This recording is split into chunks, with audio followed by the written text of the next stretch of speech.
বিধ্বংসী ভাঙনের কবলে ধুবড়ী জেলার মুন্দিয়া গ্রাম। ভাঙনে নিশ্চিহ্ন শিক্ষা প্রতিষ্ঠান এবং ঘরবাড়ি। ধুবড়ী জেলার বীরসিং জড়ুয়া কেন্দ্রের মুন্দিয়া গ্রামে ভয়ানক আতঙ্ক। নদীর ভাঙনে নিশ্চিহ্ন হয়ে গেছে ঘরবাড়ি এবং শিক্ষা প্রতিষ্ঠানও। ব্রহ্মপুত্রের করাল গ্রাসে বিস্তীর্ণ এলাকা। জলসম্পদ বিভাগ ভাঙন রোধে কিছুদিন আগেই বাঁশ পুঁতে কিছু কাজ করেছিল, তাতে তেমন লাভ হয়নি। অভিযোগ, ভয়াবহ ভাঙনের কবলে পড়লেও এলাকা পরিদর্শনে আসেননি স্থানীয় বিধায়ক এবং সাংসদ।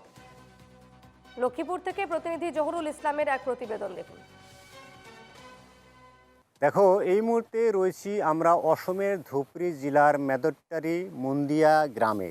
আর সেই মুন্দিয়া গ্রামের নদীর পাড়ে আমরা রয়েছি। এনকেটিভির বাংলার দর্শকদেরকে দেখানোর জন্য চেষ্টা করছি যে এই নদীর পাড়ে আসলে ভয়ঙ্কর যে নদী ভাঙ্গন, সেই নদী ভাঙ্গন চলছে কয়েকদিন ধরে।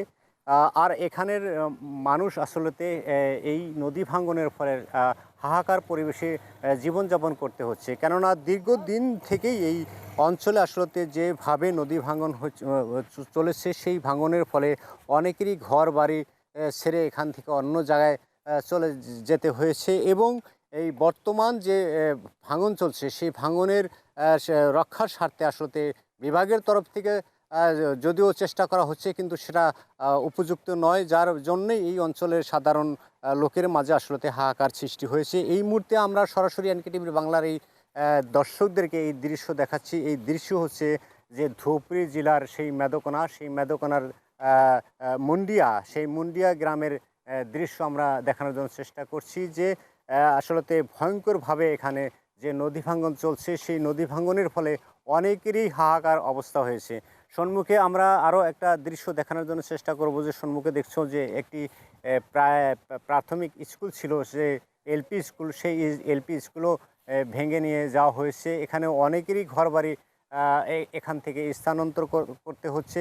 এই মুহূর্তে সরাসরি এই অঞ্চলেরই কিছু লোক আমাদের সঙ্গে রয়েছে, তাদের সঙ্গে আমরা কথা বলার জন্য চেষ্টা করব। দাদা, আমরা দেখতে পাচ্ছি যে যে ভাঙন, সেই ভাঙনের ফলে আসলে আপনারা ভয়ঙ্কর যে অবস্থায় পড়েছেন, তার জন্যে কি বিভাগ তরফ থেকে কি কিছু হয়েছে, না সংসদ এমএলএর তরফ থেকে কিছু হয়েছে, কি বলবেন?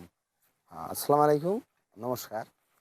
তো আজকে আমাদের এই মেদরটিতে মুন্ডিয়াতে এক সপ্তাহ ধরে গড়াখন্ডে মানে নদী ভেঙে আছে। তো নদী ভাঙার যেটা এক সপ্তাহ পরে আমরা এক সপ্তাহ আগে আমরা বিভাগীয় ফোন করছিলাম। তো তেখেতের তরফ থেকে ভালোই মানে সহায় করছে, কিন্তু সহায় করলে মানে যেহেতু বানপানি কামখিনি আমি পর্যাপ্ত মানে ফুললি হয় নাই।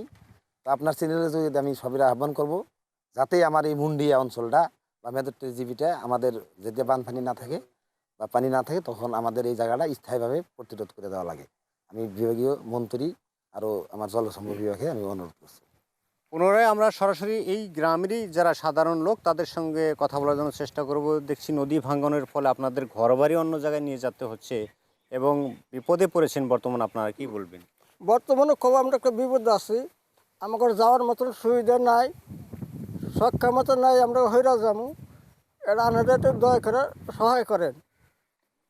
কতদিন ধরে ভাঙন চলছে? 15 দিন ধরে। 15 দিন ধরে। হ্যাঁ, এই অবস্থায় এখান থেকে কতগুলো বাড়ি ঘর অন্য জায়গায় চলে গিয়েছে? বর্তমানে অল্প গেছে, আর আমাদেরও এখন যাওয়া লাগতেছে। আমরা যাবো কমই, আমাদেরও কোনো যাওয়ার মতন সুবিধা নাই। সরকারি ব্যবস্থা করতে হয়। আর সরকার একটু ব্যবস্থা করুক। কি বলতে চান? আসসালামু আলাইকুম। আমরা মুন্ডিয়া গ্রামে, মেদরটারি পঞ্চায়েত, ধুবড়ী জেলা, ফকিরগঞ্জ জেলা। আমরা নদীর কিনারে এরকম দাঁড়িয়ে রয়েছি। আমার মাটির সম্পত্তি, ঘর বাড়ি সব ব্রহ্মপুত্র নদী ভাঙিয়ে নিতেছে। সরকারে কোনো সহায় করছে, সহায়তার নদী কোনো ভাঙা বন্ধ হইতেছে না। আমার যাওয়ার কোনো রাস্তা নাই। আমরা দুঃখিয়া মানুষ, আমরা এখন কোনখানে যাবো? এই নদী ভাঙ্গাটা সহায় করার জন্য আমরা একটু আহ্বান জানাইছি, আমরা একটু সহায় করবেন, এইটি আমার বলা শেষ। পুনরায় আমরা এনকেটিভির বাংলার দর্শকদেরকে এই দৃশ্য দেখানোর জন্য চেষ্টা করছি যে এই গ্রামের যারা সাধারণ লোক, তাদের দাবি যে অতি শীঘ্রই যা বিভাগের তরফ থেকে হোক বা সংসদ এমএলএর তরফ থেকে হোক, ভাঙনের ব্যবস্থা করতে হয়। কেননা যে দীর্ঘদিন ধরে যে বিজেপি সরকার, তেনারা দাবি করেন যে মাটি ফেটি রক্ষা করার সরকার, শুধুমাত্র কথা বলে কাজ সমাপ্ত করলে চলবে না। এই দৃশ্যর পরে, আমাদের এই প্রতিবেদনের পরে সরকার এবং প্রশাসনের তরফ থেকে কেমন ধরনের ব্যবস্থা গ্রহণ করে, সেটাই হয়ে পরবর্তী লক্ষণীয়। লক্ষ্যপুর থেকে আমি জহুরুল ইসলাম, এনকেটিভি বাংলা।